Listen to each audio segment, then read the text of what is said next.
ये बात है उस किताब की जिसे अल्लाह ने पूरी इंसानियत के लिए शिफा बनाकर भेजा। ये उस सूरह की कहानी है जिसे पैगंबर करीम सल्लल्लाहु अलैहि वसल्लम ने कुरान का दिल कहा। लोग कहते थे कि ये महज एक शायरी है, कोई कहता ये जादू है, लेकिन जब ये आयतें उतरी तो बड़े बड़े बोलने वालों की जबानें सील गईं। सूरह यासीन, यासीन वल कुरानिल हकीम। हम इसे अक्सर अपनों की मौत के वक्त पढ़ते हैं या जब कोई बहुत बीमार होता है, लेकिन अफसोस हम में से बहुत कम लोग जानते हैं कि ये सूरह सिर्फ मरने वालों के लिए नहीं बल्कि जिंदा लोगों की रूह को जगाने के लिए उतरी थी। अल्लाह की शान। क्या आपने कभी सोचा है कि आखिर क्यों इस सूरह को कल्बुल कुरान कहा जाता है? आज के इस दौर में जहां हमारा दिल बेचैन है, सूरह यासीन हमें क्या सिखाती है? चलिए इस वीडियो में जानते हैं।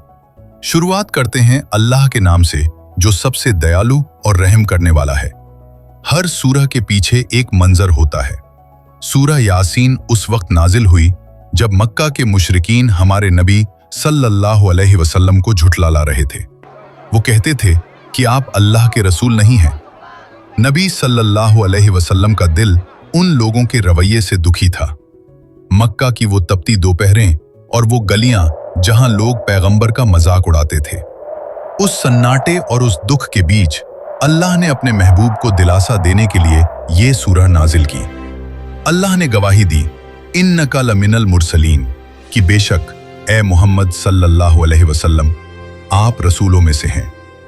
इस सूरह के बीच में एक ऐसे शख्स का जिक्र है जिसने हक के लिए अपनी जान दे दी, हबीब अन-नज़्ज़र। एक बस्ती थी जहां अल्लाह के पैगंबर आए, लेकिन लोगों ने उन्हें मारने की धमकी दी। तभी शहर के दूसरे कोने से एक आदमी दौड़ता हुआ आया।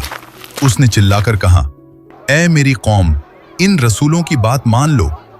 लेकिन जालिमों ने उसे बेरहमी से शहीद कर दिया। मरते वक्त भी उसके दिल में नफरत नहीं थी। उसने कहा, काश मेरी कौम जान पाती कि मेरे रब ने मुझे माफ कर दिया और मुझे इज्जत वालों में शामिल कर दिया। ये है सूरह यासीन का पैगाम कि हक की राह में मौत भी एक नई जिंदगी की शुरुआत है। अल्लाह के रसूल सल्लल्लाहु अलैहि वसल्लम ने फरमाया, हर चीज का एक दिल होता है और कुरान का दिल सूरह यासीन है। एक और हदीस में आता है कि जो रात में अल्लाह की रजा के लिए सूरह यासीन पढ़ता है उसकी मगफिरत कर दी जाती है। आज की मॉडर्न साइकोलॉजी कहती है कि इंसान को सबसे ज्यादा सुकून तब मिलता है जब उसे यकीन हो जाए कि इस कायनात का कोई निजाम है। सूरह यासीन में अल्लाह सूरज, चांद और सितारों की गर्दिश का जिक्र करके बताता है कि जैसे ये सब एक कायदे में है, वैसे ही तुम्हारी जिंदगी भी बेमकसद नहीं है। वकुल्लुन फी फल्किन यसबहून, सब अपने अपने दायरे में तैर रहे हैं। आज हमने सूरह यासीन को सिर्फ कब्रिस्तानों तक महदूद कर दिया है, जबकि ये सूरह हमें जिंदा करने आई है।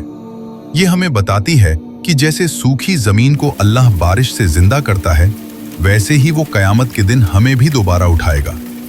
आज के इस दौर में जहां डिप्रेशन और एंजाइटी आम है, ये सूरह हमें यकीन दिलाती है कि मंजर चाहे कितना भी मुश्किल हो, अल्लाह कुन फयाकून कहता है हो जा, और वो हो जाता है की ताकत रखता है। तो अगली बार जब आप सूरह यासीन पढ़ें तो सिर्फ सवाब के लिए नहीं बल्कि ये सोचकर पढ़ें कि अल्लाह आपसे बात कर रहा है। ये आपके दिल को सुकून देने के लिए उतरी है। अपनी जिंदगी की मुश्किलों में घबराएं नहीं, बस उस पर भरोसा रखें जिसके हाथ में हर चीज की बादशाही है।